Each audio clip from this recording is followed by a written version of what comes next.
Luto tayo ng lechon paksiw na pata guys. Yan. Pinapalambot natin na maigi para tumalab yung ang anong lasa niya.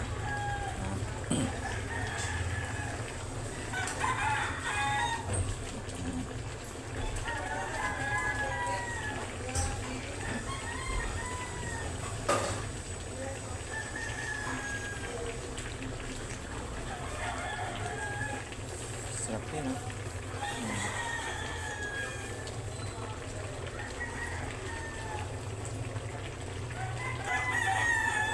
Palapot-lapotin natin guys para lumikit yung lasa ng Nilagyan natin ng pineapple chunk, tapos bulaklak ng saging, laurel, paminta.